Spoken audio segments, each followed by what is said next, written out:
Another thing that comes up when you talk about keto is sustainability. There are also studies that have shown that people on keto usually gain back the weight 6 months later. So how do you prevent this weight gain? So one of the things that you need to do as you start on keto is to make sure that you don't do calorie restriction. The problem with calorie restriction is that the body adapts by reducing the basal metabolic rate, and that is not something that you want to do, because when you reduce your metabolic rate, the systems that rely most on energy, like the liver, how the liver is functioning, the kidney, the heart, and all that, they're going to reduce their activities, and this is not good. You'll start having low levels of energy, you'll have all the sluggishness, and that is not what you want to achieve. So you want to make sure that your calorie intake is still as adequate as it was to your energy output levels.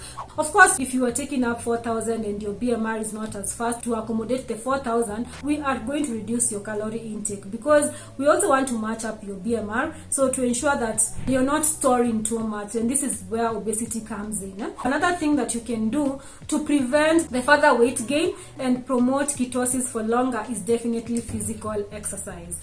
Incorporating physical exercise is great.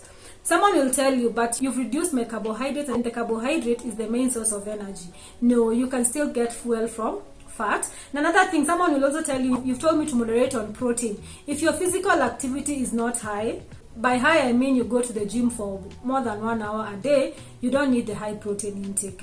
Moderate intake of protein is adequate, ensuring that when you're going to the gym, you take care of your nutrition before and after workout to ensure that you replace and to prevent the muscle catabolism, prevent muscle wasting, and also to replace the electrolytes that you've lost when you're sweating, when you're working out. That is adequate enough. But if your physical activity is intense, maybe your combination is high, like high intensity workouts, then you can add protein intake. High intake of maybe 1.5 to 2.0 grams per kg body weight will be very, very ideal. Maintaining physical activity all through ensures that your BMR stays on point. It also helps in switching the set weight. You remember we have something that we call the set weight. The body tries so much to ensure that it maintains the same set weight for as long as it can. So one of the things that you can do to help you change the set weight is usually physical exercise. This is where it comes into play. Weight management is actually 80% diet and 20% physical exercise, but the 20% has a lot of benefits and it needs to be incorporated in.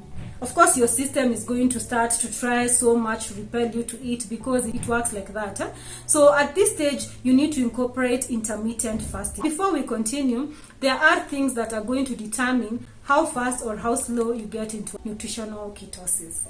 The first thing is your basal metabolic rate, how fast or how slow your system expels or uses energy. And then the second thing that usually affects this is, of course, is your BMI. The third thing that is going to affect how fast or how slow you get into keto, of course, is your body fat composition. How much of the fats that you have in relations to muscles and such. If you don't have any body fat, it is going to be hard for you to start burning fats that you don't have. Now we can get into intermittent fasting. Yes, it is very important, especially if your goal is fat burning or insulin resistance or diabetes. So we are going to start slowly. So we can start by maybe doing a 12 hours fast, then you get to 14, get to 16, then you get to 20. But if you follow the steps rightly, from substitution, replacements, reduction, you've gotten to the nutritional ketosis safely, you must be having a lot of energy. So doing intermittent fasting is not going to be hard, because at this time we are expecting that your hormones are balancing well, you're not as hungry as you were before, because as I said earlier, fats release more energy, fats are more filling. You're going to be able to easily adapt into fasting for longer periods without food, and even with that, we are still not going to jump into it. How cool is that?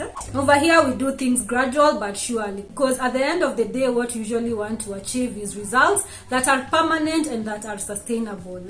You can do short fasts, you can do long fasts, you can also do a weekly long, like one day you do like 24 hours or 20 hours fast a day to promote autophagy also, because autophagy has several benefits for the body, from improving your immune function to reducing occurrence of diseases such as cancer, improving your DNA and genetics. I'm not going to get into details with that today, but stick around because it is coming up.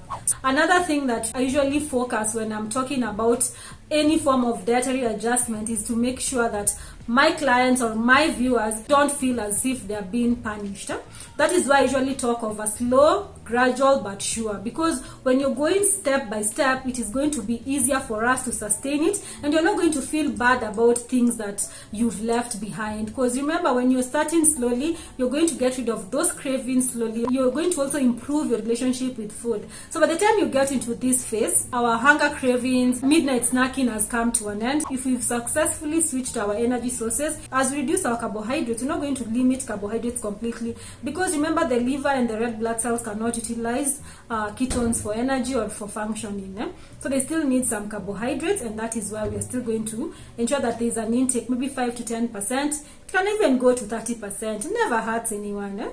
I usually say if you're not using keto as a medical diet therapy, it's never that serious. It should not be something that is torturing yourself, that you're getting so much headaches, because people get headaches when they're doing these dietary switches. And the easiest way to lose someone or get someone off the diet plan that you've given them is making it feel like a punishment, or making it feel like their body is suffering. People will leave that thing immediately. They start feeling like they are suffering. Immediately they start feeling like it's not the right thing for them. So you need to make sure that you plan your diet well when you're starting. You factor all these things in. So now, after we've successfully gotten into intermittent fasting, we increase our fiber intake.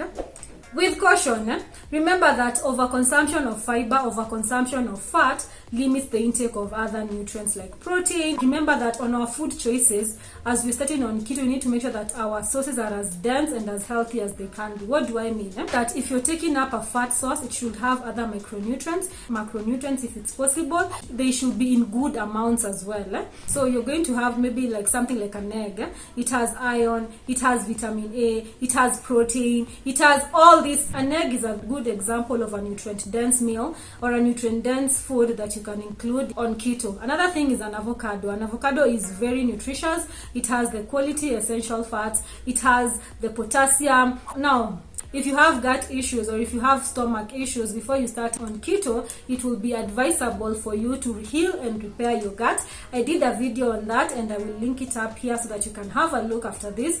Let me know in the comment section down below some of the struggles that you've had on keto, what you've done to help you adhere to the diet longer, and what you'd like us to talk about on keto. My name is Lilian Mumina. I am a registered clinical nutritionist. If you found this video useful, please give it a thumbs up. You will be supporting my channel to grow, and it can also spread to others who are looking for information on a ketogenic diet and how to do it in a safe and healthy manner. And don't forget to subscribe and hit that notification button. Thank you so much for watching. Thank you so much for clicking. I appreciate you. I appreciate your support. And until next time,